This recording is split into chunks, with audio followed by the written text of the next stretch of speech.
Olá, pessoal. Hoje eu estou muito feliz aqui com o meu amigo Henrique Altran, que é nutricionista e também um entusiasta desse livro, A Carne Nossa de Cada Dia. Eu convidei o Henrique porque eu acho que uma das pessoas que desde lá do início, a gente vai conversar hoje um pouco sobre essa história, mas desde lá do início, quando a gente falou do livro e a possibilidade talvez de uma tradução, ele foi assim sempre muito deu sempre um grande apoio e sempre falou e sempre deu essa força. Vocês vão ver hoje assim o quanto ele gosta também do livro, gosta do trabalho dos autores. Então, primeiro de tudo, quero agradecer ao Henrique por ter aceitado o convite de estar aqui hoje comigo nessa série que eu tô chamando Em Defesa da Carne, pra gente falar um pouco da carne em todos os aspectos e por mais que ele tenha todo o conhecimento para falar da questão nutricional, a gente escolheu um infográfico um pouquinho diferente, né, Henrique? Isso. Lívia, eu que agradeço o convite, muito obrigado por ter a oportunidade de conversar um pouquinho com você sobre um tópico que é tão importante, que é essa questão da carne, e dentro da questão da carne, sobre essa questão ética que é tão importante também, né. Exato, exato. E conta um pouquinho, Henrique, tu lembra quando foi a primeira vez que tu ouviu falar do livro? Olha, eu a minha entrada numa dieta um pouco mais de baixo carboidrato, ela é de 2017. Em 2017 eu estava saindo de um período de vegetariano, né, e começando a me interessar mais por low carb e tal, através do antigo podcast do Dr. Souto, e comecei a fazer low carb, em seguida comecei a fazer cetogênica e Uhum. comecei a ver os loucos que comiam só carne, né. E aí eu disse: "Cara, faz todo sentido eliminar esses Sim. alimentos vegetais", né. E foi quando eu comecei em 2019. Então eu comecei a acompanhar muitas pessoas, né, comecei a acompanhar o trabalho já na parte low carb, eu comecei a Uhum, acompanhar o trabalho do Robb Wolf, comecei a acompanhar o trabalho da Diana Rodgers, comecei a acompanhar o trabalho de muitos outros influenciadores, outros pesquisadores nessa área. E aí eu soube, né, bem antes da chegada do livro em si, eu vi alguns posts da Diana e do Rob falando sobre essa questão do livro, que ia ser lançado, né, que o livro foi lançado em 2020, e quando foi lançado eu comprei imediatamente para o Kindle, né, que eu li na versão virtual. E assim que eu comecei uhum. a montar minha biblioteca de verdade mesmo, eu já pedi a versão física. Então, foi mais ou menos em final de 2019 para começo de 2020 que eu ouvi falar sobre o lançamento do livro e já fui tenho certeza que se não fui um dos primeiros a comprar, estava ali bem no início do período de Estava na vendas. fila. Estava na fila, né, eu Sim. gosto muito de acompanhar os autores na Amazon, então sempre que tem uma pré-venda, eu sou um dos primeiros a estar lá na pré-venda logo para garantir a compra. E, assim, o livro é absolutamente fantástico, é um dos poucos livros, só tenho acho que uns 3 ou 4 livros que eu li 3 vezes, né, e A Carne Nossa de Cada Dia é um desses livros. Eu li a versão digital em inglês, depois li a versão física em inglês e agora estou lendo de novo a versão física, mas em português, né. Só tem mais Em dois português. livros que têm esse privilégio, se puder chamar assim, que é Gordura Sem Medo, da Nina Teicholz, que eu li 3 vezes também, e o livro Why We Get Sick, do Ben Bikman, que eu também li, 3 vezes, né. Ah, tem o Deep Ah, Nutrition, da perfeito, Kate perfeito. Shanahan, que eu li 3 vezes também, mas, assim, Ah, esse eu são não vi livros ainda. maravilhosos. É esse daqui. Ah, que bom. Ah, eu vou colocar aqui na legenda depois, Henrique. Ah, olha só, Esse livro que legal. Bom, a minha é fila absurdo de bom. é? Ah, vou colocar aqui na lista também, no na legenda para o pessoal ter É, a acesso nossa fácil. fila a nossa Tu fila de sabe livro é interminável, né. não, é interminável. Um dia eu vi uma imagem que era, assim, a Torre Eiffel, outros lugares, e dizia ali: "Fila dos livros que eu quero ler", daí passava de Ótimo. tudo, qualquer Maior do qualquer que Empire torre. State fácil. Não, olha, é bravo. Mas tu sabe, Henrique, que a gente tá bom, eu não mostrei ainda o livro, né, mas pra quem tá chegando, talvez nessa nossa conversa não viu as anteriores, a gente tá falando desse livro aqui, e eu tô já no finalzinho dele, agora tô relendo, né, Relendo. então chegou nas minhas mãos esse aqui, eu fiquei: "Ai, vou ler de novo". E é muito bom de ler. Não é porque eu já li várias vezes que tu realmente ele é muito bem escrito, a forma com que eles vão encadeando ali vários daqueles capítulos está sendo tão prazeroso de ler novamente. Eu perdi a conta também quantas vezes eu já li ele, né, de do É, início ao fim, é é mas um livro divertido de ler, é um livro light, né, não é aquele livro é, porque tem muitos livros que são muito densos do ponto de vista de leitura, porque tem muita uhum, informação. Eles conseguem fazer um trabalho exato. muito primoroso nesse aspecto de tornar o livro leve, profundo, mas ao mesmo tempo leve, para que você possa realmente ter a condição de entender o assunto. Exato, exato. E uma coisa interessante que eu acho que a gente pode comentar também é que tu tem o clube de leitura, Uhum. É, e atualmente tu tá seguindo com o livro, né, como o livro sim. principal. E o que que o pessoal tá achando, assim? O que que tu tem pra Nossa, as pessoas estão maravilhadas com o livro, né, o clube de leitura já tem 1 ano já, Lívia, um pouco mais, 1 ano e 6 meses já, e esse livro, né, o Sacred Cow, que agora virou A Carne Nossa de Cada Dia, ele sempre teve no meu radar para ser um livro do clube de leitura. Como a gente primordialmente trabalha com livros em português, então ele estava fora, né. A gente terminou há uhum. mais ou menos 1 mês atrás, nós terminamos o 4º livro, que foi o ciclo original do Dr. Fernando Bastos, e eu coloquei uma enquete que não incluía A Carne Nossa de Cada Dia, mas quando eu soube que ele ia ser lançado, imediatamente eu disse: "Pessoal, a gente sempre faz uma enquete para escolher o livro". Aí eu disse: "Pessoal, eu vou ser ditador agora, a gente não vai escolher livro essa vez, porque nós vamos direto mergulhar nesse livro da Diana Rodgers e do Robb Wolf, porque ele é absurdamente fantástico". E foi o que a gente fez, e o pessoal tá amando o livro, amando, amando, amando. É um livro especial, realmente. É, né, é muito especial. Ah, mas que É. coisa boa. E Henrique, uma coisa que eu acho que a gente pode agora talvez adentrar um pouquinho mais nessa questão ética, é porque o livro ele é dividido em 4 partes, então, para quem está acompanhando aqui já viu algumas das conversas, a gente já falou sobre a questão da nutrição, a questão ambiental, agora a questão ética, que é a parte 3, e depois ainda vai vir uma quarta, que seria o que nós podemos fazer, mas que é um pouquinho mais Uhum, curta também. Mas a questão ética, eu acho que talvez ali, a amarrando tudo que a gente já viu, esse infográfico que nós escolhemos, eu vou colocar ele aqui na tela, é o primeiro infográfico dessa sessão, que tá ali num capítulo que se chama "Porque a carne virou tabu". E, bom, tu é eu acho que o nutricionista mais filósofo que eu conheço, por isso que eu pensei, não tem outra pessoa para falar dessa sessão aqui. Porque tu traz também na tua nos teus conteúdos e no teu em tudo que eu acompanho, assim, já há bastante tempo do teu trabalho, essas reflexões e gosto bastante, assim, tu não vai sabe, tem algumas pessoas que a gente gosta de acompanhar, mas que falam algumas coisas muito superficiais ou que vão falar de um assunto, tu vê que não tem aquele fundamento. E tu eu vejo sempre muito diferenciado nessa linha e eu acho que a tua formação e a tua enfim, tua vida talvez te trouxe isso, assim, muito uhum. forte, tu consegue passar isso de uma maneira tão bonita. Então eu queria que a gente falasse um pouquinho desse capítulo, mais ou menos desse infográfico aqui para as pessoas entenderem qual é a principal mensagem, e fica bem à vontade, assim, é um bate-papo, o que vier na cabeça pode comentar aí, a gente vai trocando uma ideia. Legal, legal. Eu comecei a me interessar muito por filosofia, Lívia, por conta da minha atividade anterior, né, eu comecei minha carreira profissional como biólogo, como professor de biologia, mas sempre gostei de pensamentos, essa coisa toda, mas, não era uma profundidade um pouco maior de filosofia. Na minha atividade anterior, que eu era representante de vendas, então quando você trabalha com vendas, você acaba usando muito de recursos filosóficos para motivar as pessoas e tudo mais, que o pessoal chama hoje de autoajuda, né, não é filosofia, ainda não é, claro que não. Mas na medida em que eu Uhum, comecei a me distanciar dessa questão da minha atividade anterior e comecei a entrar na atividade de nutrição, eu comecei a me deparar com um prazer e uma satisfação muito grande de estudar filosofia, né. Então hoje eu faço parte de uma sociedade filosófica e tal, eu sempre gostei muito, né, sempre gostei muito de estudar essa parte. E quando se fala em filosofia, quando se fala em questões éticas, né, e se aborda esse tipo de assunto, sempre são assuntos que a gente não consegue fechar.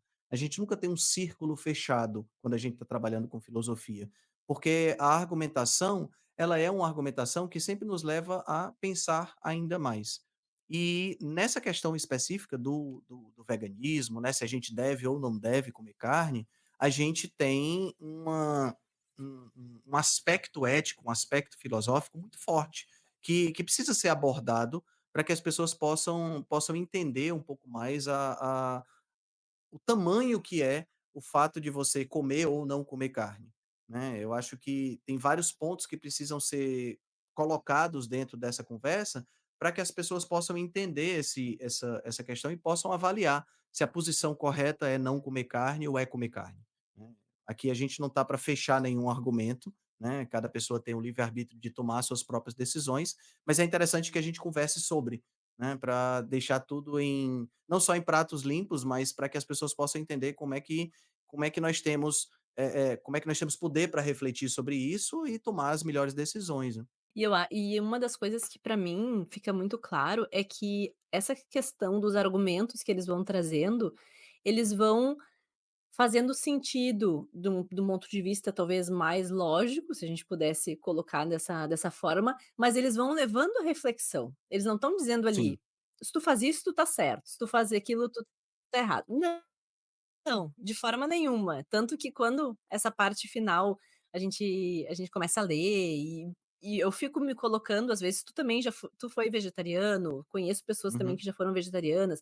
Eu, uma época, pensei também que ia diminuir a carne, enfim, várias questões, e a gente acaba lembrando, ou pelo menos tendo essa empatia com as pessoas que têm esse tipo de pensamento, que têm esse tipo de compasso moral de certa forma, achando realmente que estão fazendo algo errado, comendo carne e produtos de origem animal no geral, inclusive, e ali eles vão trazendo essas reflexões, o que eu acho muito legal, que não é nada desrespeitoso, não é nada que uma pessoa que tenha realmente uma opção dessa, que é a opção dela, como tu bem disse, Sim, não pode ler aquilo ali, não pode refletir de uma forma super, digamos assim, respeitosa. Eu acho que esse claro, seria o claro. termo. Não é Eu nada vejo que eu a vejo, pessoa vai sabe, ler e vai se que ofender. aham.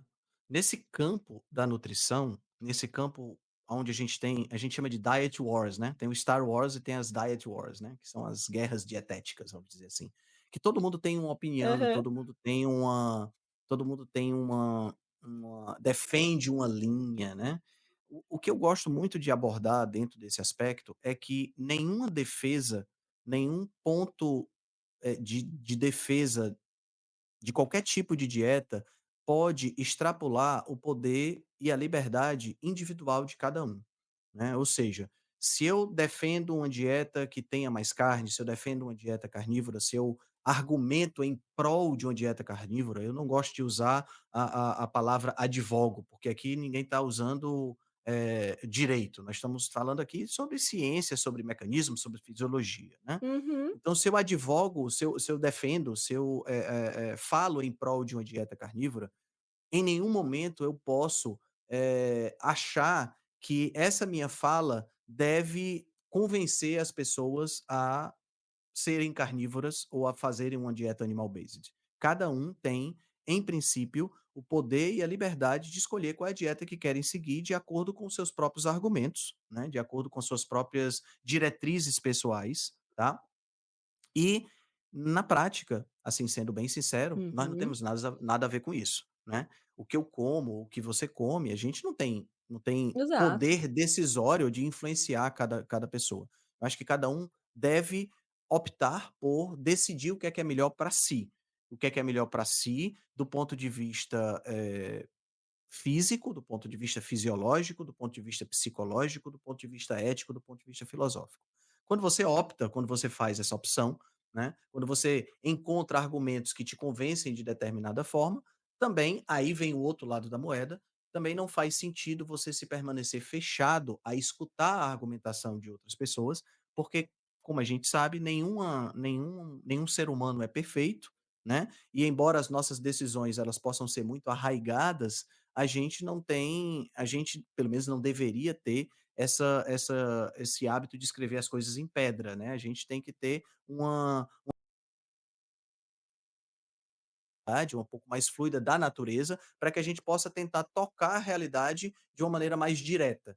Porque o que acontece muitas vezes, e isso para mim é uma questão importante, a gente tenta mudar, a gente tenta mascarar a realidade com a nossa forma de pensar, que essa é a definição prática de ideologia, né. Então, especificamente no caso do veganismo, a gente vai tocar em alguns pontos em relação a isso aí, né, as pessoas elas tentam mascarar uma realidade com artifícios de argumentação, com artifícios de estudos pseudocientíficos, elas tentam mascarar essa realidade, sugerindo que a realidade não é o que ela realmente é. E aí, quando você faz isso, você transforma uma argumentação que deveria ser uma argumentação lógico-científica ou filosófica, você transforma numa argumentação ideológica. E em argumentação ideológica, não tem como você ter um vencedor, não tem como você ter uma crítica verdadeira, porque você está debatendo em cima de crenças. E quando se debate em cima de crenças, você não tem, sai do domínio da ciência, sai do domínio do raciocínio filosófico, do raciocínio lógico, para um domínio do raciocínio em cima da argumentação em cima de fé, né. E fé cada um tem a sua, né. O meu pai costuma brincar que uns fé de mais, Exato. outros fé de menos, né.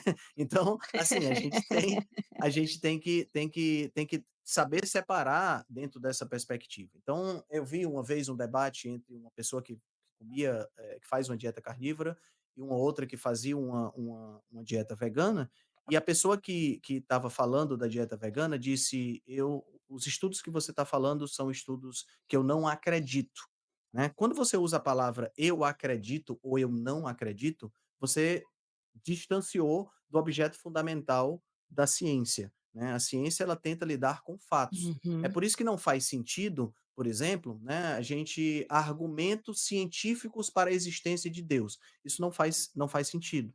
Por que que não faz sentido? Porque Deus não é algo que você prova com ciência. Deus está no campo da fé, está no campo da crença. E aqui, independente da religião, eu acredito em Deus. Olha a frase: "Eu acredito em Deus". Tá entendendo? Eu não tenho como provar uhum. que ele existe. Como eu Exato, vou provar que ele existe? Eu exato. provo para mim. Eu tenho uma experiência, como Jung chama na literatura dele, uma experiência luminosa, uma experiência de contato com o divino. Mas essa experiência prova para mim que Deus existe. Mas é uma experiência pessoal, não é uma experiência científica, né. Então, quando a gente está trabalhando com a Uhum, ciência, a gente distancia um pouco da ideologia. A gente vai discutir em cima de fatos. Se esses fatos são fatos que me permitem fazer um argumento, e esse argumento, para você, te convence em algo, se coloca como um argumento lógico superior à sua argumentação, como dizia Sócrates, né. Sócrates tinha uma frase que era muito característica, ele dizia: "Olha, se você argumentar comigo e o seu argumento for superior ao meu, me fizer pensar e eu chegar à conclusão de que a sua ideia tem prevalência sobre a minha ideia, no dia seguinte eu já estou executando essa nova ideia que você me convenceu. Por quê? Porque não faz sentido eu me manter arraigado, apregoado, né, preso a uma dieta, desculpa, a uma ideia que, no caso, uma dieta também, mas a uma ideia que é uma ideia antiquada e que não corresponde à realidade. O objeto de estudo da filosofia é a realidade, é a natureza, até mesmo quando a gente fala em termos metafísicos, né, que seria aquela coisa mais, de um plano superior, meta significa além, né, físico vem de physis, que significa natureza. Então o metafísico seria aquilo uhum. que está além da natureza. Até quando se trabalha com o que está além da natureza, dentro da filosofia, tenta-se usar um raciocínio lógico, né. Então é uma os argumentos precisam ser Exato. lógicos para que a gente possa chegar em algum tipo de conclusão que seja tente pelo menos, né, e aí vem essa questão da ciência, né, tente descrever a realidade com um pouco mais de fidelidade.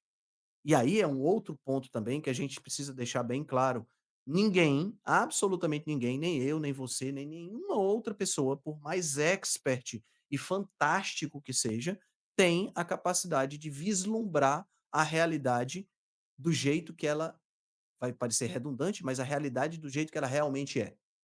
Nós temos órgãos do sentido que É, são é. limitados, né, nós não vemos todo o espectro de luz que incide sobre Uhum. a gente não escuta todas as o os comprimentos de onda sonora, a gente não percebe todas as substâncias químicas que entram na nossa boca ou no nosso nariz, a gente não consegue perceber todas as texturas que existem no universo, porque nós temos órgãos do sentido que são limitados. A gente inventa, né, como seres humanos, nós inventamos apetrechos, estruturas externas, ferramentas que nos permitem avaliar o ambiente para aumentar a nossa percepção de realidade. Mas a gente nunca vai chegar à verdade, ou seja, à realidade como ela é realmente. Por quê? Porque por mais que nós tenhamos a capacidade de criar essas ferramentas, como os microscópios, como o telescópio, como o James Webb que está aí, né, a gente vai, nós sempre vamos nos confrontar com a nossa imperfeição. E a realidade, como ela realmente é, ela não está aberta para a gente contemplar. Pode parecer um papo muito surreal isso, né, a gente falando sobre essas coisas, mas está intimamente conectado com essa questão do veganismo, como a gente vai discutir nesse bate-papo. Porque, por exemplo, a eu queria citar aqui alguns tópicos interessantes dentro desse conceito ético. Um dos argumentos que é muito utilizado pelos veganos, né, pelas pessoas que não comem Sim. carne, em relação a por que nós não devemos comer carne, né, nós temos aí várias argumentações. Eu não quero entrar aqui na argumentação científica, dente, garra, né, se nós somos caçadores, se não somos, essa coisa toda, porque isso aí é do âmbito dos outros infográficos, tá? Eu quero falar especificamente do ponto de vista ético, né. E uma das coisas que a gente precisa que Exato. eu gosto muito de abordar, é que nós perdemos muito, né, não sei qual é a sua opinião sobre isso, eu acho que seria até interessante você comentar também, nós perdemos muito do nosso contato com a natureza. Esse distanciamento da natureza, esse distanciamento de como a natureza é, ofuscou com um véu ideológico sobre essa realidade natural. Eu vou te dar um exemplo. Eu assisti esse final de semana agora um filmezinho super legal chamado Robô Selvagem. Fui com meu filho mais novo, com a Liane, com meus sobrinhos. A minha irmã tem 4 filhos, né, então imagina a algazarra no cinema. Foi super legal. E o filme é super bonitinho, sabe, emocionante e tal, mas a gente observa, por exemplo, ao longo do filme, Aham, o começo do filme, ele parece até chocante, porque é um filme infantil, mas você vê, por exemplo, animais mortos, você vê aham. animais caçando, com o outro na boca, engolindo, mastigando, esse tipo de coisa. Passando a ideia de que a natureza é uma Uhum. natureza selvagem, destruidora, ruim, né. E ao longo do filme, esses animais, eles vão se unindo e vão se modificando, né. É claro, o filme é uma fábula, você tem que entender além dessa camada de ideologia, você tem que entender o que é que o filme está querendo mostrar, que é muito mais interessante Uhum. a gente trabalhar de forma conjunta, né, que a união realmente permite que as pessoas prosperem de uma forma mais interessante e tal. Mas o que é que acontece? Os animais, eles vão gradativamente se unindo de uma forma impossível do ponto de vista natural. Você vê, por exemplo, um urso, que é um animal carnívoro, né, você vê, por exemplo, uma raposa, que é um animal carnívoro, se unir com um Hã. ganso, que é, a princípio, o principal alvo de caça da raposa, né.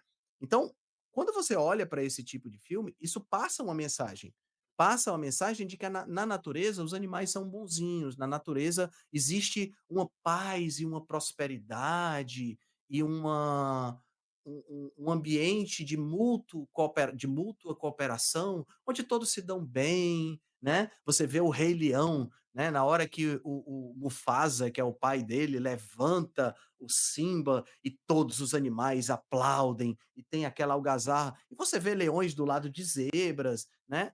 Bom, se todo mundo estiver bem alimentado, aquilo ali poderia até acontecer. Mas se Aham. tiver um leão com fome ali, ele não vai ficar do lado de uma zebra respeitando o espaço da zebra, né. A natureza, como diz o Neil deGrasse Tyson, que é aquele astrofísico, ela diz: "A mãe natureza tá se Astrofísica.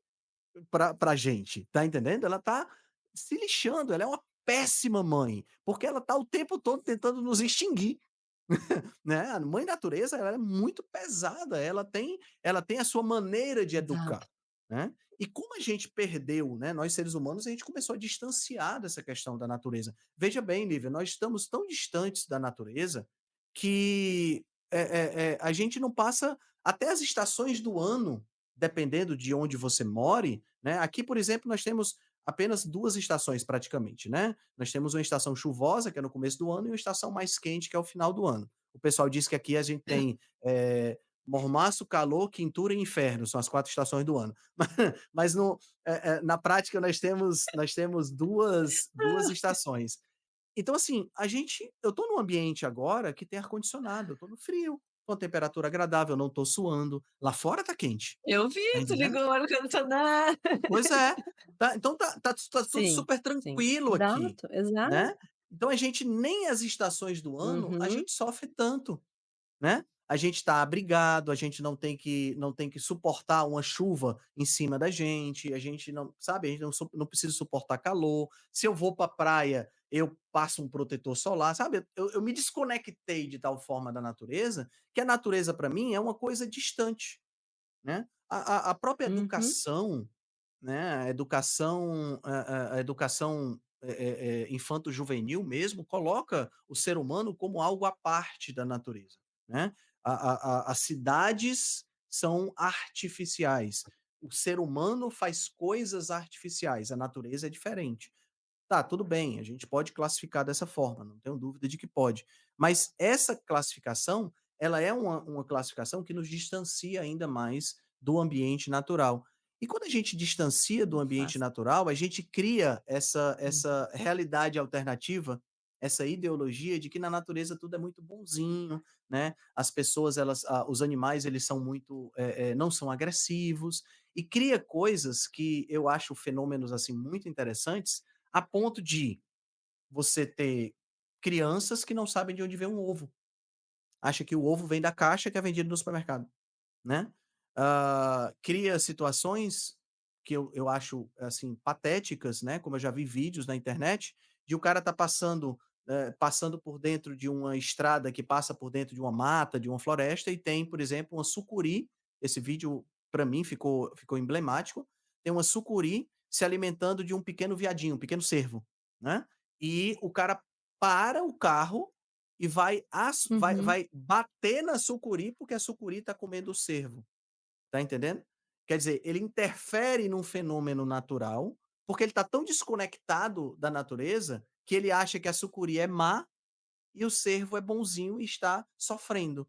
Na realidade, ambas aquelas espécies estão em Uhum. sofrimento, porque se aquela sucuri não comer aquele cervo, ela vai morrer de fome e ela não vai ter condições de proliferar, Exato. de dar origem à sua prole, porque ela não vai conseguir colocar os ovos. E aquele cervo, ele está sofrendo naquele momento, mas ele precisa ter o seu papel, né. Então, se você interfere naquela relação, você automaticamente está prejudicando o animal e ajudando o outro. Quando os 2 estavam interagindo sem o seu raciocínio, e essa interação beneficiava os 2 porque os 2 estavam cumprindo o seu papel na natureza, né, o seu papel de animal, né. Então, assim, isso é muito triste Exato. quando você vê, porque as pessoas elas acabam colocando esse véu, né, esse véu ideológico sobre a natureza, e isso aí faz com que, por exemplo, você use a argumentação de que os animais não são comida, né, que os animais eh eles são indivíduos sencientes e que não são comida. Então tem propaganda vegana, por exemplo, tem assim, tem uma vaca, um porco, uma galinha, um cachorrinho, um gatinho. Aí coloca onde você traça a linha que separa quem é comestível e quem não é. Na natureza não existe isso. Na natureza não existe linha traçando.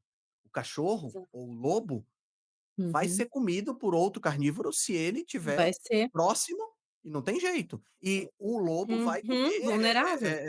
vai comer o antílope, Exato. vai comer aquele filhotinho, se o filhotinho tiver desprovido da mãe. E isso, para os animais, não é nenhum sinônimo de sofrimento. Por quê? Porque aquela interação, ela é prevista do ponto de vista genético e é prevista dentro de uma ética natural, que é o quê? Eu preciso comer, eu vou comer. né. Então na natureza não existe essa Uhum. história de hierarquia, existe apenas o que que a gente que é o infográfico Uhum. que você mostrou, que é fome. Se eu tô com fome, eu vou procurar comida. Quando nós éramos lá das cavernas, o nosso comportamento ético era show de bola. Por quê? Porque se eu estava com fome, eu saía para caçar, né. Agora o que é que acontece? E aí é uma argumentação que os veganos usam muito, é que agora eu tenho uma estrutura industrial de abate desses animais, né. Uhum. Então eu não estou mais no ambiente natural, eu estou no ambiente criado pelo homem para fazer o abate dos animais. Esse é um argumento que é muito utilizado, né. Mas, é assim, E a esse intenção. argumento é, exato, né, exato. Esse argumento só tem uma certa É, coerência se nós imaginarmos, que a gente não tem uma população para dar de comer, né, porque se eu tiver uma população para dar de comer, por exatamente. exemplo, se você tiver o seu filho passando fome, como é que fica? Será que faz tanto sentido assim? Né, eu vi uma vez um post de uma pessoa vegana dizendo assim, "Estava em um supermercado e roubei 2 caixas de hambúrguer para que as pessoas não pudessem consumir esses cadáveres", uma coisa assim. Cheguei em casa e enterrei esses hambúrgueres. E aí tinha um comentário, né, era postagem no Facebook, tinha um comentário assim: "Poderia ter dado esses hambúrgueres para uma pessoa que está passando fome", né. O autor do post ou a autora do post, eu não lembro agora, comentou: "Não, eu prefiro que a pessoa morra de fome do que coma cadáveres". Você está entendendo? É uma ética distorcida essa. Não faz Meu Deus. absolutamente nenhum sentido isso. Tá entendendo? Não faz sentido em muitos âmbitos. Primeiro, essa pessoa roubou 2 caixas de hambúrguer. Já começa por aí. Que comportamento é esse? Tá entendendo? Quer dizer que, o fato de você estar roubando o hambúrguer para Uhum. enterrar justifica um Exato. ato ilícito? Tá entendendo? E aí você vai ver um indivíduo da sua própria espécie, uma pessoa que está sofrendo, e vai deixar ela morrer de fome, porque a sua ideologia não permite que você Uhum. forneça comida para ela, que você roubou, sabe? É bem complicado. E eu não tô falando aqui de uma situação do tipo Os Miseráveis, né, que o personagem principal rouba pão para dar de comer para uma pessoa. Não tô falando disso. Eu tô falando de uma pessoa que roubou para estragar a comida. Sim.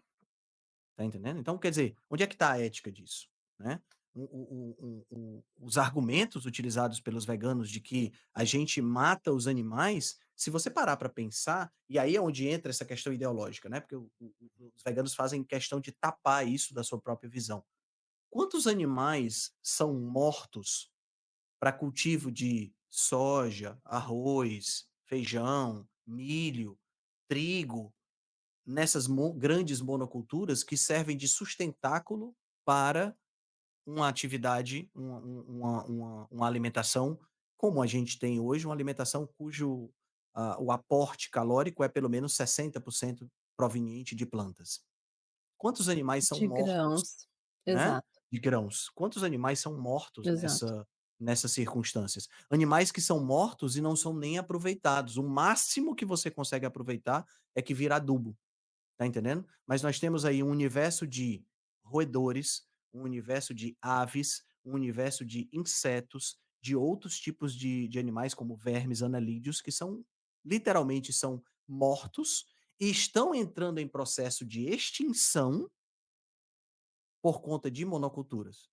Como é que você lida com essa questão, né? "Ah, mas isso eu não estou vendo, né?" Aí é onde entra a questão ideológica, eu não estou vendo esses animais sendo morridos, eu estou vendo no meu prato Exato. aqui, alface, brócolis e grão de bico. Eu não estou vendo animais mortos, né. Sim, mas o fato de você não ver, faz com que Henrique, isso deixe de exatamente. acontecer, Exato. né, faz com que É. deixe de ser Agora quando tu estava realidade. falando isso dessa cultura, exato, essa questão da cultura, da produção de grãos e de cultura que tu estava falando, eu lembrei de um caso que pra mim, assim, o dia que eu ouvi aquilo não pude mais não ver, não é aquele tipo de caso, assim, que fica na nossa cabeça. Lá na Austrália, um dia eu fui numa palestra de um chefe, ele é um chefe, mas ele tem também uma fazenda, então ele é produtor, produz tudo que é tipo de alimento na fazenda dele, e ele escreveu um livro sobre comer carne. Então ele estava dando aquela palestra, e a ideia era um bate-papo, assim, uma palestra, brevemente falar sobre o livro, depois ali a venda com autógrafos, tá bom.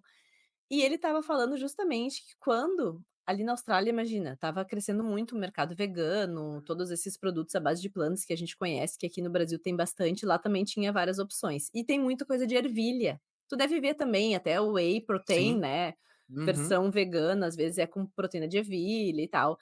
Então a ervilha é muito comum e lá na Austrália é muito comum mesmo. E ele disse que estava conversando um dia com um fazendeiro, amigo dele, que produzia bastante ervilha.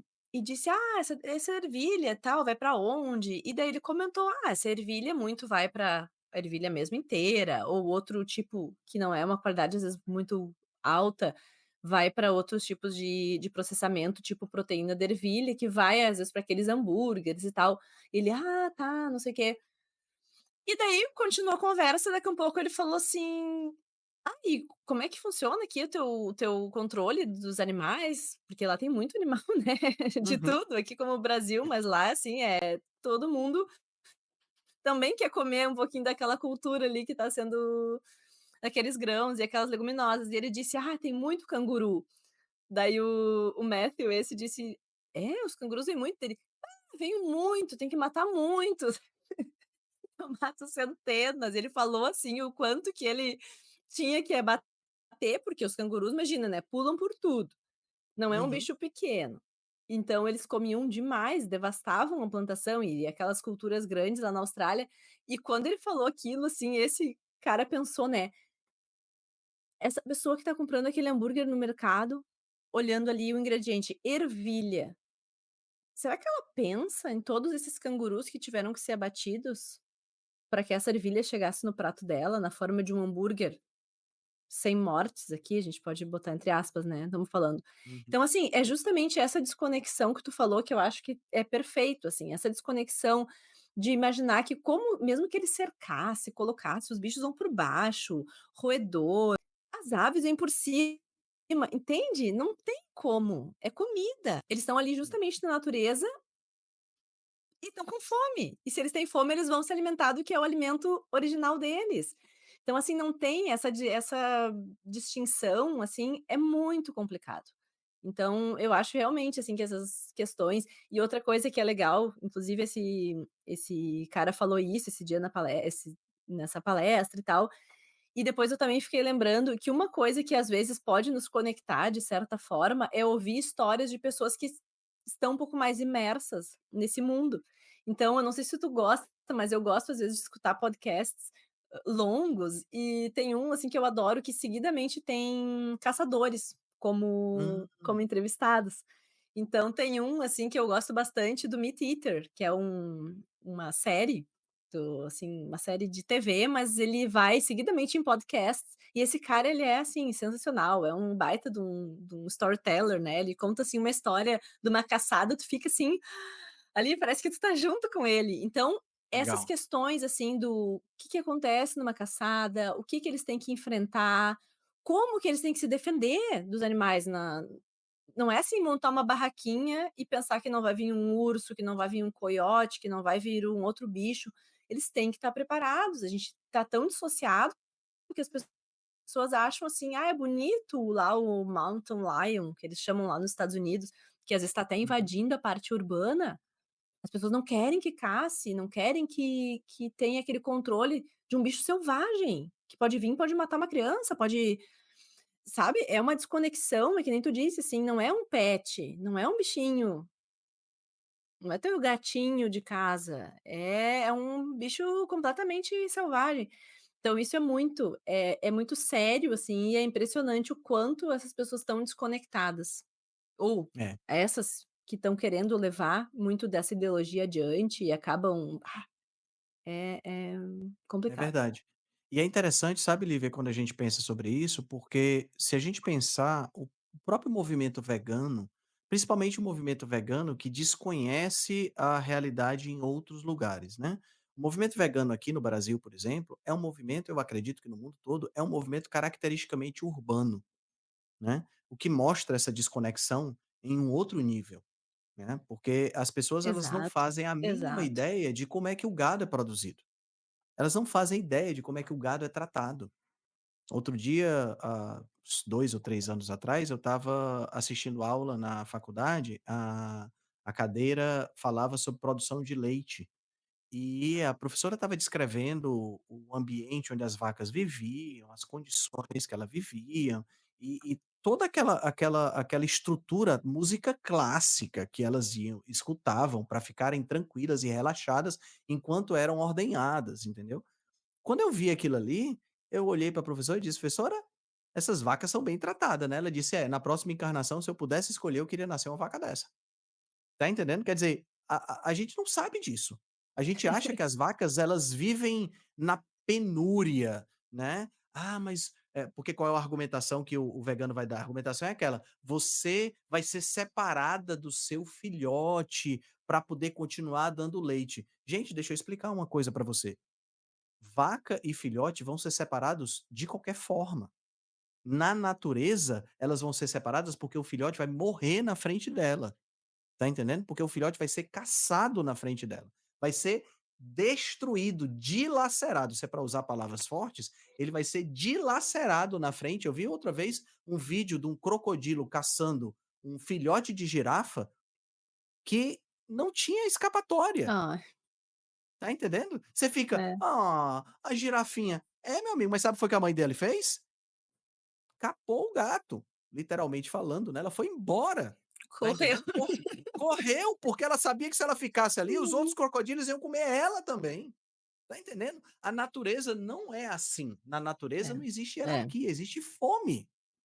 Tá entendendo? E se você não escapa, pensa comigo, se você não escapa dessa situação, se você morre, o seu material genético não vai ser passado para frente. E se não vai ser passado para frente, ainda bem que não vai ser, porque o que vai ser passado para frente é apenas a melhor parte desse material daqueles que escaparam. Então, na natureza a coisa funciona dessa forma.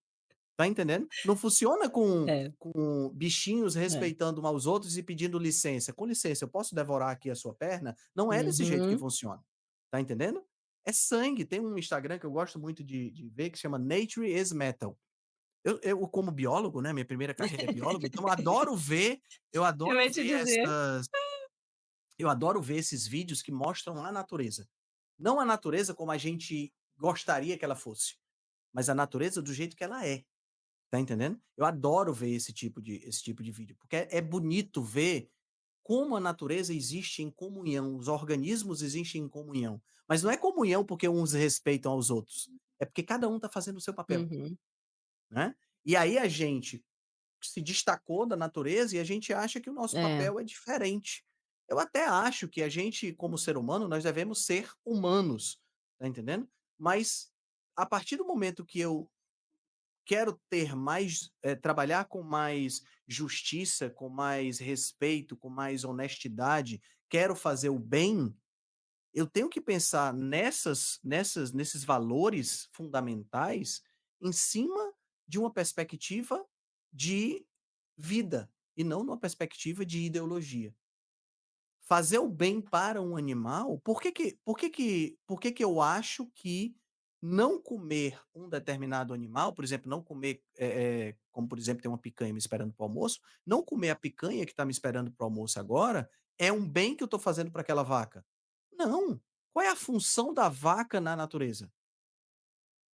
Aí é que está o ponto, entendeu? E como as pessoas estão desconectadas da natureza, elas não entendem isso. A função da vaca na natureza é sobreviver e procriar, e servir de comida para o nível trófico superior na cadeia alimentar. Porque esse nível trófico superior, para sobreviver, precisa comer o nível trófico inferior. Então só existe na natureza só existe isso. A gente envolve muita consciência nas coisas e tudo mais, mas essa consciência precisa ser baseada em fatos, hard facts, né. E nós sabemos que durante os processos de plantio e de semeadura, a gente tem uma quantidade enorme de animais que são mortos. Por que que essa vida vale ser morta e uma vaca não vale? Por que que um porco não pode ser morto, mas um coelho pode? Por que que uma abelha pode ser destruída, como a gente está vendo isso nas plantações de abacate, nas plantações de oleaginosas? As abelhas podem ser destruídas, mas Uhum. o coelho, ou sei lá, a ave, a galinha não pode. O peixe não pode, tá entendendo? Então, É, assim, fica complicado quando é. você tenta comparar vidas. "Ah, mas é porque um é mais senciente do que o outro". Tá, como é que você sabe disso? "Ah, porque eu vejo no olhar da vaca que ela tá sentindo medo e pânico porque vai morrer". Você já viu aí a pessoa diz assim: "Ah, mas eu não como carne vermelha, eu como só peixe". Você já viu como é que o peixe é morto? As pessoas, sabe, é um nível de incongruência muito interessante. Eu não como carne vermelha Uhum. porque as vacas sofrem, mas peixe eu É. como. Eu sou pescatariano, né, como o pessoal chama. Tá, você já viu como é que o peixe é morto? O peixe é morto ou é morto a paulada, ou então ele simplesmente é tirado de dentro d'água e é morto asfixiado. Você acha que isso não é sobreviver? Não é sofrer?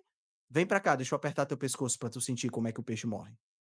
Tá entendendo? Então, assim, Hum. a ética ela não pode ser uma ética que só é unidirecional, ela tem que ser uma ética que vale para absolutamente tudo. E eu não estou defendendo aqui que os animais devam sofrer, não é isso que eu estou defendendo, né. Mas eu estou defendendo Exato, você ter um exatamente. conhecimento da realidade. O processo de cultivo do gado no Brasil, ele é extensivo, os animais são extremamente protegidos e vivem livres, e o abate é extremamente humanizado. Claro, não estou falando daquela fazendinha pequenininha no interior do estado, etc e tal, que o cara come cria a vaquinha para o próprio consumo. Esse aí possivelmente não vai ser Subsistência. muito, né, para subsistência, possivelmente não vai ser um abate humanizado. Mas também esse cara está criando ele mesmo está criando aquela vaca, possivelmente ele tem muito mais ética no tratamento da vaca do que se você pensar em termos Ele tem industriais. carinho. É, Não é? Agora, um grande eu ia abatedor, dizer, uma Henrique, grande que marca, né, exato. eu ia só complementar que uma grande marca, embora o tratamento dos animais seja muito impessoal, porque afinal de contas esses animais são criados em grandes quantidades, o abate é muito humanizado que nós temos hoje, né. Os animais são insensibilizados com a pistola de dardo retrátil, eles são abatidos sem sentir nenhum tipo de dor, e assim, você pode até dizer: "Ah, mas isso é só por causa do lucro". Ok que seja por causa do lucro para a carne ficar mais gostosa e, consequentemente, a gente ser um dos maiores exportadores de carne do mundo. Tudo bem que seja pelo lucro, mas o lucro está trazendo um benefício extra para esses animais que são criados com sem doença, que são criados tomando medicamentos, com a nutrição adequada, livres na sua pastagem, tá entendendo? Então, quando a gente pega todos esses aspectos éticos e de criação, a gente tem aí uma perspectiva muito diferente. Agora, você precisa querer ver algo. E aí a gente volta para o ponto inicial da nossa conversa. Eu preciso querer ver como é que a realidade é. Eu não posso querer bloquear essa realidade com o que eu acho que ela é, porque aí eu estou trabalhando com ideologia. E em termos de ideologia ninguém discute, porque aí é tipo discutir assim: qual é o melhor time? É o time A ou o time B? Eu acho que é o time A, o fulano acha que é o time B. Nós vamos ter argumentos extremamente plausíveis para qual é dos 2 times é melhor, a ponto de dizer que: "Ah, não, é melhor o time A porque a cor da camisa é mais interessante". Nós falamos aqui, Henrique, eu já gravei uma conversa com a Carol, nossa amiga da revista Pecuária Sul, e a gente falou Uhum. sobre essas questões também, um pouquinho sobre o abate, sobre a questão de como é, sim, cuidado, e no Brasil a gente tem uma questão muito diferente de outros lugares do mundo, então, o que que acontece? Essas pessoas, às vezes, que são mais influenciadas por um tipo de filme, documentário que vem de fora, que mostra como é uma situação extrema, talvez nos Estados Unidos, ou em outro país que não tem toda a questão sanitária como a gente tem. Então, assim, são realidades muito diversas, mas que acabam influenciando algo aqui. E acabam levando as pessoas a terem atitudes e a deixarem, às vezes, de comer um alimento maravilhoso que a gente tem produzido da forma como a gente produz. Então, assim, essa é a questão, a gente tem que mostrar essa realidade. E sobre o bem-estar animal, eu também conversei com outro colega meu, que inclusive é veterinário também, e ele estava me falando justamente isso, ele disse: "Olha, Lívia, eu tenho vontade de mostrar e queria, de repente, a gente fazer alguma coisa nesse sentido, mostrar como é que é a lida com os animais". Porque ele, só pra gente ter uma noção, ele tem uma fazenda pequena e eles têm um sistema de manejo com gado, que às vezes a gente nem conhece, nem sabe como funciona, que se chama nada nas mãos, manejo nada nas mãos. Hum. Então, por exemplo, tem gente que pode usar o cachorro para ajudar a mexer o gado, porque pensa assim, né, são animais que ficam ali num grande grupo, não são um cachorrinho que tu chama, ele vem contigo. É um animal que precisa desse manejo. Então, se é aqui no sul, o gaúcho tá ali no cavalo, tá manejando, tá chamando, então, às vezes, não precisa nem de cachorro, nem de nada para assim, é como se fossem umas bandeirinhas, sabe, que os animais começam a visualizar aquela cor e começam a saber que eles têm que ir pra mangueira. É assim, ó, é algo lindo. Então, tu imagina mostrar isso e eu, por exemplo, não conhecia. Eu disse: "Sério que é assim?" Dele: "Sim, a gente dá treinamentos, a gente vai nas fazendas, as pessoas querem tratar melhor os seus animais". Eles querem não precisar de gritaria para vir aqui, sabe? Tudo Uhum. com uma melhor ainda, um bem-estar animal melhor ainda. E ele falou: "Bah, isso é muito legal, se a gente conseguisse mostrar". Eu disse: "Imagina, tem gente que às vezes acha que o bicho é maltratado, que pelo contrário, tem raças, Henrique, que são muito dóceis. Então tu vai, assim, próximo delas, meio perto, aqui a gente tem umas feiras, né, tem uma feira grande aqui, agropecuária, Expo Inter, às vezes tu vai, assim, perto, daqui um pouco, mesmo a mãe que tá ali com o filhote, que tem ali o filhotinho do o terneirinho junto, tu vê, assim, que ela é protetiva, mas tem raças dóceis, então a pessoa que trabalha com eles diz: "Não, não, ela é tranquila, pode fazer carinho". Então, assim, tem tanta coisa bonita para mostrar, tem tantas histórias bonitas para mostrar nessa parte da produção, que eu acho justamente se a gente começar a comunicar melhor, mostrar melhor esse lado da pecuária, as pessoas vão ver com outros olhos, com Sim, outros olhos, porque eu só sim. vejo o que só aparece muito é documentário vegano, documentário que fala mal disso, daquilo, que mostra casos extremos, que não é o padrão, que é aquele, né, digamos assim, a massa podre ali no meio, e é aquilo que eles Uhum. mostram.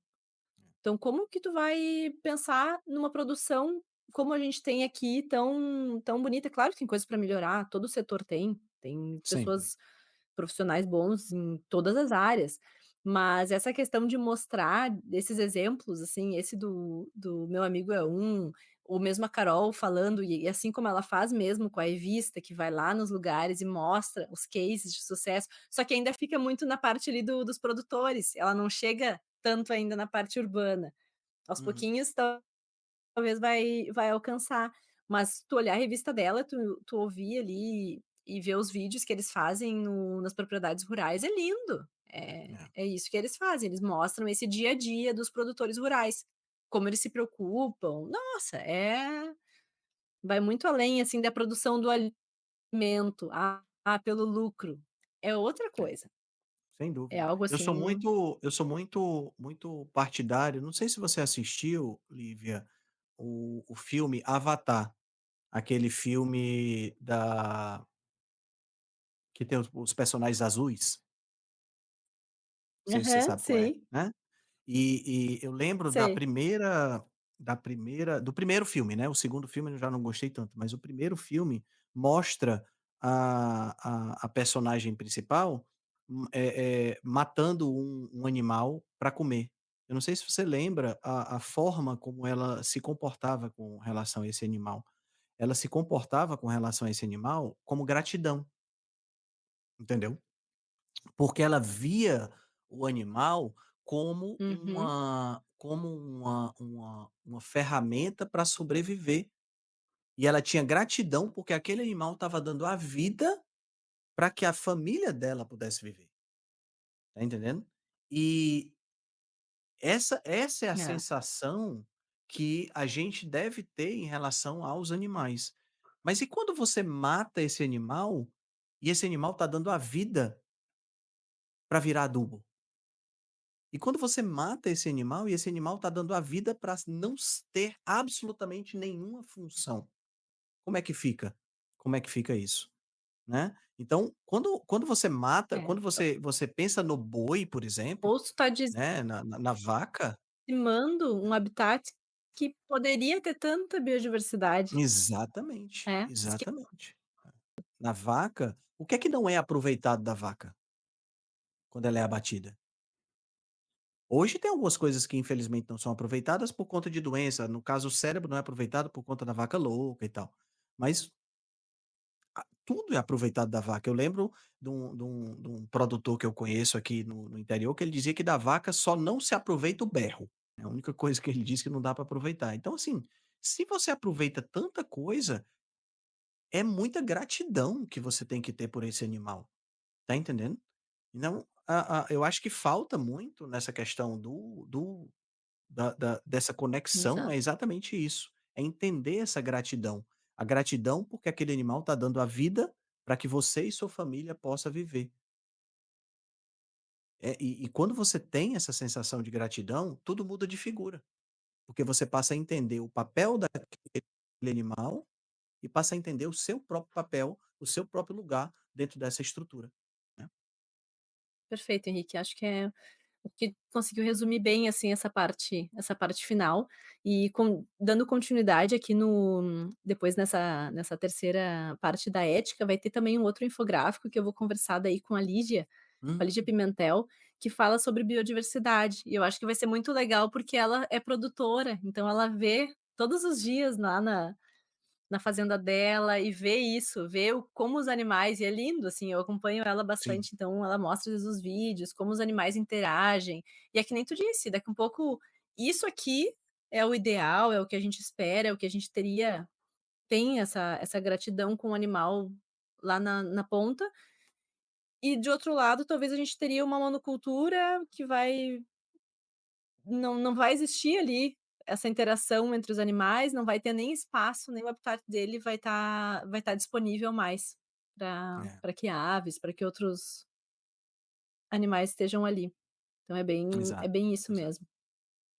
Não, E perfeito, a gente perfeito. sabe que a biodiversidade ela aumenta muito, né, quando a gente trabalha com uma pecuária de regenerativa, né, então é por aí, eu acho que vai ser um bate-papo super Uhum. legal. Sim, acho que vai dar uma continuidade muito boa aqui da nossa conversa. Ah, Henrique, eu acho que sim, vamos já se encaminhando para o final, quero ser respeitosa com o teu tempo.